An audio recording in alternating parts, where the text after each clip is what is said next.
Hey guys, Dave from Nerdarchy, for nerds, by nerds, hanging out with these nerds. Nathan Nerdarch. Nerdarchy Ted. And today we do a character build where we build the Knight of the Song.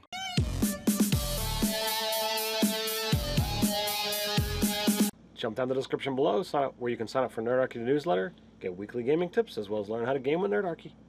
So recently we had a request come in for a character build over on Facebook. I believe it was Zeke that sent that in, and he wants us to build a Paladin Bard.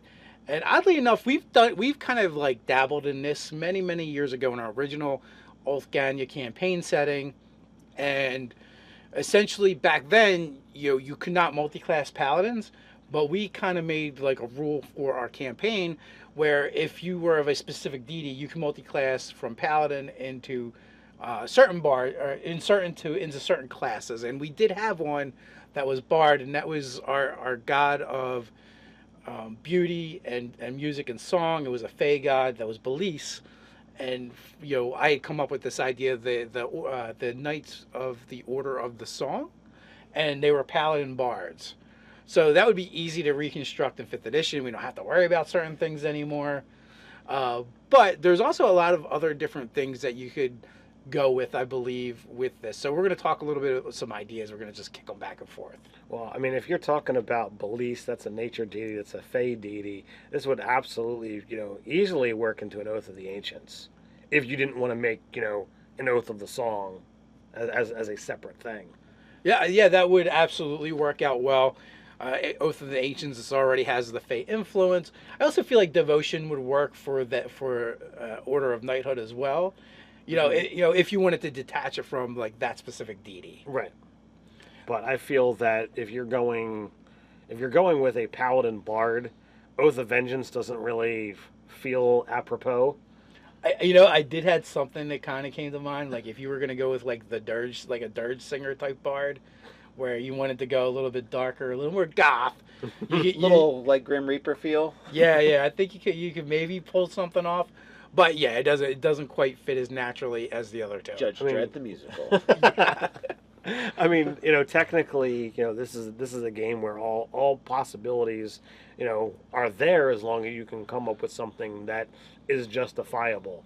So if you can make it work, by all means, make it work. So first of all, let's just look at the things that are going to matter for this kind of a build. So obviously, charisma is going to be really important. Yes. That's one of the things we're going to want to think about. The other thing is, bards are a full caster, paladins are not. So this tells us something. It tells us whatever level we go to in paladin, we want it to be an even number. I know whenever we do builds, we're always looking at those blocks of 4 levels anyway, because you want to try and get the most amount of stat bumps or feats. Mm-hmm. So these are going to be factors. Also, I think we're going to need We're going to need quite a few ability scores for our paladin bard as well. We're probably going to need 3 instead of the normal 2. Multi-classing rules, you're going to need strength, you're going to need charisma. You're going to have 13 in both of those. The other thing to look at is what you're going to get when you multi-class. If you want to use heavy armor, then you really should go paladin first. If not, you're stuck at medium armor. Right. Although I believe you were talking about some ideas before the video. Yeah, I was thinking that I don't necessarily always feel like full plate's a uniform requirement for paladins. So I like the idea of going half plate, doing the medium armor mastery, getting that 16 dex, being a dex fighter. So you're going to use lighter weapons with a shield rather than using like a 2-handed weapon or something. And that way you're going to be getting a high AC, and then you can also use a shield. So you're looking at a 19 to 21 armor class. So altogether, that's what I would go with. You still need the 13, though, to be the multi-class paladin. So, I mean, you're not a pushover, but, I mean, you can't be a paladin with 8 strength isn't very attractive thought-wise to me. So I'd say, having a 13, it's a sacrifice, but...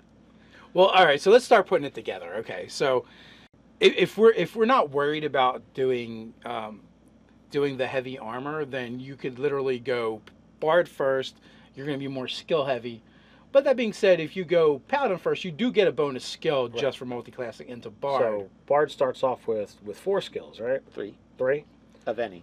Okay, so either way you're going to get the 3. Because paladin's going to give you 2. You get 1 for multi-classing off a bard. So you'll have nicer weapon selection, because I would think we would go bard of lore instead of bard of valor. So but you're going to get the weapons and armor from From Paladin. Yes. Paladin. And here's the thing, like, how do you want to do it? Like, if you're going human, you could start off right at first level and feel like a bard and a paladin. Like, if you use the optional rules, you could take Magic Initiate Bard, and you could have access to a spell and 2 cantrips from your Bard class. You'd be a paladin. So then what that would allow you to do kind of is delay taking Bard levels, so that you still can say you're the thing, and still function. Because, to me, I feel like 3rd level would be the level to take your first Bard level in, because you want to get if you're a paladin, you want to get the smite, in my opinion. Yeah. So, you have access to heavy armor. You don't necessarily have to wear it. Now that's if you go the human route. If you go half elf route, which would be my other pick, then it's going to be a little bit different, because you're not going to get that feat to play with. And it's also good. Both of those options are going to bump up your skills as well. So you're going to be a skill heavy character. So the other thing to look at is, depending upon what you mean by the word bard, if you want to forego the actual casting of spells that you would get from Magic Initiate, you could take half elf. You could take the performer or the entertainer background, so that you're already, you have a background of performing in whatever loads of musical instruments or things that you want to do. You've already got that. And you could wear your medium armor, you could have your decent dex, and off you go as your half-elf paladin that is flavored, especially if you go with Oath of the Ancients to be more Fey-like, because you want to be more Fey-like. You're a half-elf, you really want to be more elven, more Fey. I think all of that would work for me. Although, being human, you could do the same exact thing and have a little bit of the spell casting. True. So, I mean, they're both viable options, is all I'm saying. Yes. Mm-hmm. But I like the +2 to charisma. You would. No, absolutely. It does make sense. And, the hard thing about building, a character like this is always going to be the stat distribution. And like, where are you going to, like, if you're just using a standard array, where are you going to put your dump stat? Like, this character doesn't feel like he should have any. Right. So we're going to have to, like, put it in con or something. Well, what you could wind up doing is, rather than do with the standard point array, you do the point buy, and you have, like, your 12s, 10s, and 13s. Yeah, you might not have 16s to start with. You might be more like the median. And also, like, this build really lends itself to taking feats as well. So yes. that's another issue-ish, because you already discussed, the moderate armor master is a good one if you're going to go with not wearing heavy armor. Yeah, and that's going to give you a stat bump as well. So pretty much feats that give you a benefit as well as a stat bump would be a nice combination for this. Right, and unfortunately that one does not. Doesn't? No, I found that out the hard way, folks. But what it does do for you is it takes away disadvantage from stealth checks when wearing armor, and it gives you can use 1 more point of dex. The one that gives you medium armor access gives you a stat bump. Correct. Yes. I mixed them up. Yeah, so now if you're making a nature-based paladin, perhaps stealth might be something you want to consider going with. So getting rid of the disadvantage on stealth checks, not too bad, especially if you're already doing a high dex, build. Right, and whether you go half elf or you go human, you're going to have more skills to use anyway. If you go half elf, you go paladin at first level, you're looking at 5 skills. You're going to pick up another skill from. Oh, that's not even right, is it? You get 2 skills for half elf, 2 skills for paladin. Right, it's 4, and then you're going to get whatever you're going to get from your background. Then you're going to get whatever you're going to get from your background. And then if you pick up bard, you're going to get another skill of your choice, and you're going to get a musical instrument as well. So you're going to be a super skill-heavy paladin. So it's going to be a fun character, but it's not going to be like the typical paladin. It's not going to be super optimized. You're going to be you're going to be decent at doing a bunch of stuff. Well, you'll have a lot of things to do in downtime and interacting with characters. You're going to be decent at you can be a face character. You can be the person that kind of like settles issues and things, inter-party stuff. And you can play music and sing songs and stuff. Now, I think we also settled on College of Lore. Yes. Absolutely. If you're mixing up with Paladin, the College of Valor doesn't really offer much in the way like, oh yeah, I get access to more weapons and more armor that I already have. Oh, I can actually get a second attack, which I already get from Paladin.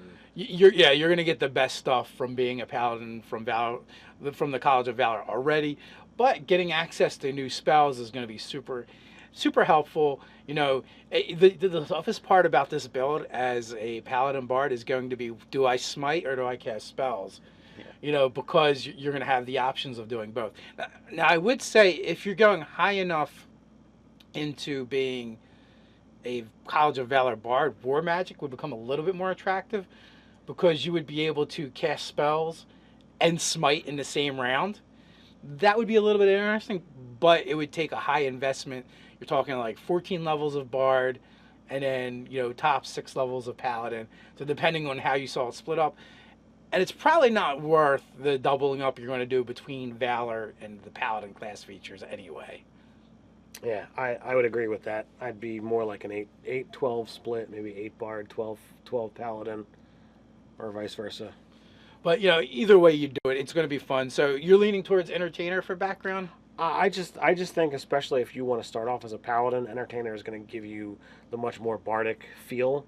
But I mean, if you want to mix it up with, I'm going to take Magic Initiate to get my spells, you could literally put whatever else you want in its place. Yeah, I feel like Noble and Folk Hero for some reason they kind of speak to me a little bit, possibly Hermit. So there is a lot of fun ways to go. But if we're going to build this one, Entertainer's a nice way to go. Half elf is going to give you the stats to kind of spread out so you can have a good, nice medium. You're not going to have super high stats probably, but you're not going to have any dumb stats either, so that's kind of nice. I would probably bum rush to my smite with Paladin. I've got my other stuff that kind of makes me feel like a bard, and then and then from there go into the bard and probably try and get to my college first and then go back to Paladin and then kind of like maybe a 1-from-1 from there on out. That works for me. I think that's a good split. So what do you guys think? How would you build a Paladin Bard in 5e? Why don't you continue that discussion down in the comments below. While you're down there, don't forget to like, share, and subscribe. You can follow us over on Twitter at Nerdarchy. You also patronize us in a good way over on Patreon. So until next time, Stay nerdy.